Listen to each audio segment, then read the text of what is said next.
Mamba మాది నెల్లూరు జిల్లా ఉదయగిరి నియోజకవర్గం.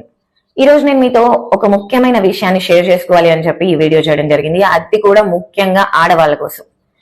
కరెక్ట్ గా ఒక సంవత్సరం క్రితం తెలుగుదేశం పార్టీ అధికారంలోకి వచ్చిన కొత్తల్లో రాష్ట్రం అంతా ఎంతో ప్రతిష్టాత్మకంగా చేపట్టినటువంటి పెన్షన్ పంపిణీ కార్యక్రమంలో భాగంగా స్థానిక శాసనసభ్యులు కాకర్ల సురేష్ గారు రావడం జరిగింది.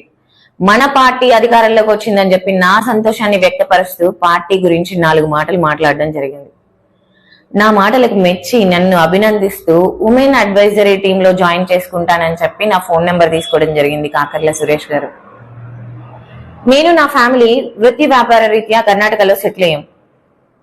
నేను తిరిగి కర్ణాటక వచ్చేసిన తర్వాత ఎమ్మెల్యే గారు, నీకు మంచి ఫ్యూచర్ ఉందమ్మా, నువ్వు మరో తేజస్విని అవుతావు, నువ్వు 2029 అసెంబ్లీలో ఉంటావు అని చెప్పి పొలిటికల్ గా నన్ను ఎంకరేజ్ చేశారు.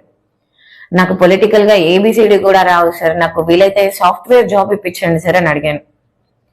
ఇప్పుడేం సాఫ్ట్వేర్ అమ్మా, కష్టము, నీకు పాలిటిక్స్ సూట్ అవుద్ది, నీకు అంగన్వాడీ కోఆర్డినేటర్ గా బాధ్యతలు అప్పచెప్తున్నాను అని చెప్పారు. 3 months అంగన్వాడీ కోఆర్డినేటర్ గా చేశారు. But I don't take any salary for that. ఫ్యామిలీని పక్కన పెట్టి మరి చాలా డెడికేటెడ్ గా వర్క్ చేశాను. తుఫాన్లైనా వర్షాలైనా లెక్క చేయకుండా రోజు వింజమూరులో ఉన్నటువంటి కాకర్ల చారిటబుల్ ట్రస్ట్ కి వెళ్లేదాన్ని. అక్కడి నుంచి ఎమ్మెల్యే గారు ఎక్కడ పర్యటిస్తున్నా, ఏ కార్యక్రమంలో పాల్గొన్నా నేను సార్ కారులోనే వెళ్ళొచ్చేదాన్ని. అంగన్వాడీ కోఆర్డినేటర్ గా అంగన్వాడీ కేంద్రాలను తనిఖీ చేస్తూ ఎమ్మెల్యే గారు చెప్పిన పనులన్నీ చేస్తూ అనేక కార్యక్రమాల్లో పాల్గొనడం జరిగింది.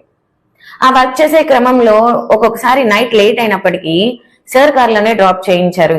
ఎంతో డెడికేటెడ్ గా ఉన్న పార్టీలో ఒకరోజు అసెంబ్లీ సమావేశాల్లో విఐపి గ్యాలరీలో కూర్చునే అవకాశం కల్పిస్తామని చెప్పి నాకు కాల్ వచ్చింది. నాకు వెళ్ళడం కుదరకపోయినా కష్టపడి వెళ్ళాను. తీరా వెళ్ళిన తర్వాత కాల్స్ కి గానీ మెసేజెస్ కి గానీ రెస్పాన్సే లేదు. అంగన్వాడీ కోఆర్డినేటర్ గా నా పవర్స్ అన్ని కూడా కట్ చేశారు. ఎలాగైనా సరే విషయం ఏంటో తెలుసుకోవాలని చెప్పేసి ఎమ్మెల్యే గారిని మీట్ అయ్యాను విజయవాడలో. ఎందుకు సార్ రెస్పాన్స్ లేదు అని అడిగితే, గవర్నమెంట్ నుంచి న్యూ ఆర్డర్స్ వచ్చాయమ్మా, నీ వర్క్ అంగన్వాడీ వాళ్ళతో చేయించుకోమన్నారు అన్నారు. అయినా నీకెందుకమ్మా పాలిటిక్స్, నువ్వు నీ ఫ్యామిలీతో కర్ణాటకలో హ్యాపీగా ఉండమ్మా అన్నారు. గుండె పగిలినంత పని అయింది నాకు. నీకెందుకమ్మా పాలిటిక్స్? ఒక ఆడదానిగా ఫ్యామిలీ వాళ్ళు ఎంత వద్దంటున్నా వినకుండా కాకర్ల సురేష్ గారు అంటే కూడా మన ఫ్యామిలీ అని చెప్పి నమ్మి ముందడుగు వేస్తే చివరికి నీకెందుకమ్మా పాలిటిక్స్ అని చెప్పి నన్ను అవమానించడం జరిగింది.